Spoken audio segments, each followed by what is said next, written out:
So, welcome to the second night of recordings in my sabbatical tent.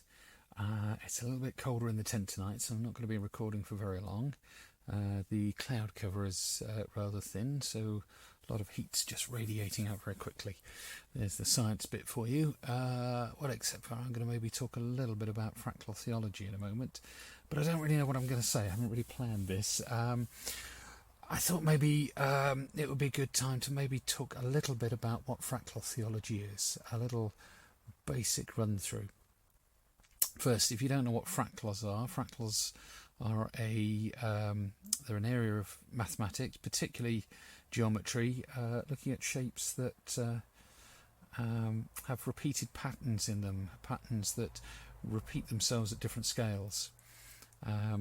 And it's a way of measuring things and a way of looking at the world that is perhaps more useful than simple squares and triangles and circles, because the universe that we live in is full of repeating patterns.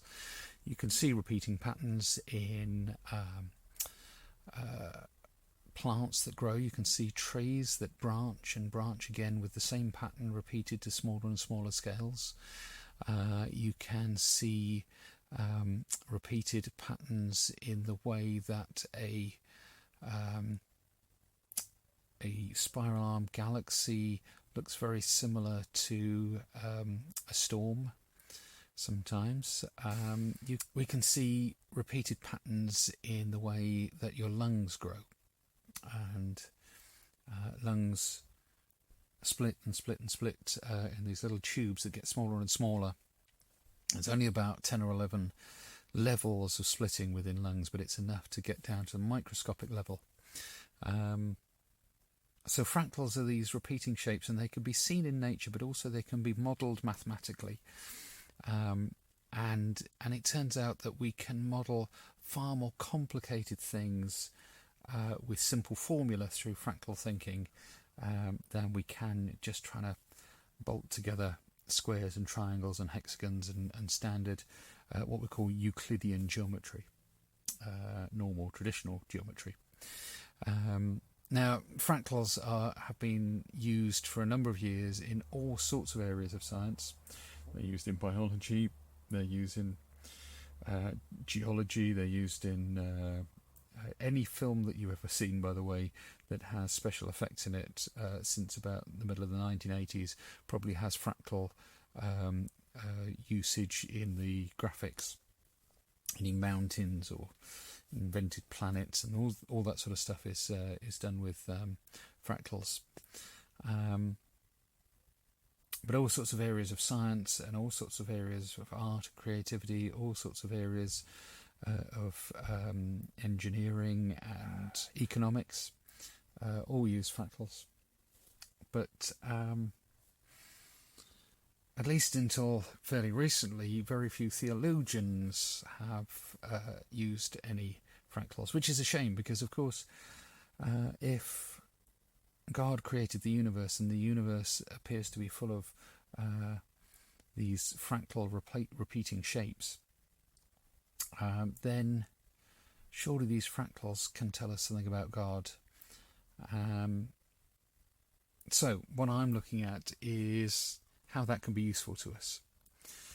And one of the areas that I'm looking at is how fractals can help us think about parables and how those parables contain very simple formulas that can be iterated into very complex ways of thinking about how to be church and how to be people of faith.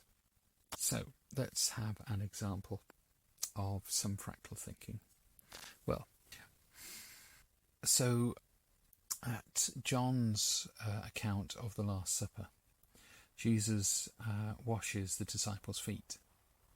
And at first Peter is reluctant to be washed by Jesus. He feels it should be the other way around, that Jesus being the master, they, as such the servants, ought to wash his feet. But Jesus says, if I don't wash your feet, then you can have no part of me. And then Peter says, oh, well, if that's the case, then wash all of me. And Jesus says, well, hold your horses. I only need to wash your feet. It's only your feet that are dirty. But the point of that whole story is that Jesus needs to wash Peter's feet, and Peter needs to, as one of the disciples, they need to be washing each other's feet and washing the feet of the people that they are called to serve. So rather than being a top-down hierarchy where the servants serve the master, or the lower people feed the higher people and serve the higher people, the central people, the people who should be the top people, make themselves the lowest and serve the others. Now the thing is that this is not just a one-time thing. This is a pattern that is meant to be repeated again and again and again throughout our lives and throughout history and throughout the history of the church, that the leaders need to learn to serve and to wash the feet of those who in any other organisation they would be in charge of. This is a pure fractal that needs to be repeated, and it's a pure fractal that we endlessly struggle to iterate within the church. So often we go back into that pattern of having bosses and leaders and bishops and archbishops and people who are in charge, and people who, well, the best of the bishops and archbishops and leaders model that servanthood, but it's so easy in those positions of power to get into that thing of saying, I'm in charge, people need to do things my way. And of course it is difficult in reality to iterate this fractal, because you think, well, I've been put in charge because I know what I'm doing. I've earned the right to be here, not because I'm brilliant or not because I deserve to be treated wonderfully, but because I've learnt things, I've trained, and I understand things, and actually my wisdom will be helpful to others. So you need to listen to me, you need to do what I'm saying. But that peculiar fractal reversing the power keeps coming back to us and challenging us and saying, well, what does it look like in this situation to serve instead of being in charge?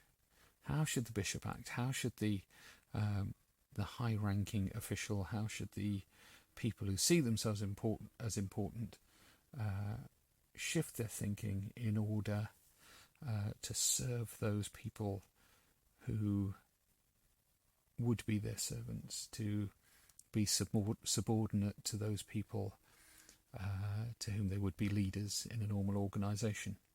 And so the ever-challenging fractal here, the thing that is always meant to reshape us, is that idea that we need to keep on turning the church upside down.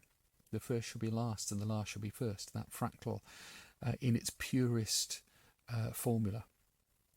The last shall be first and the first shall be last. Think about it. It's one that will forever challenge us.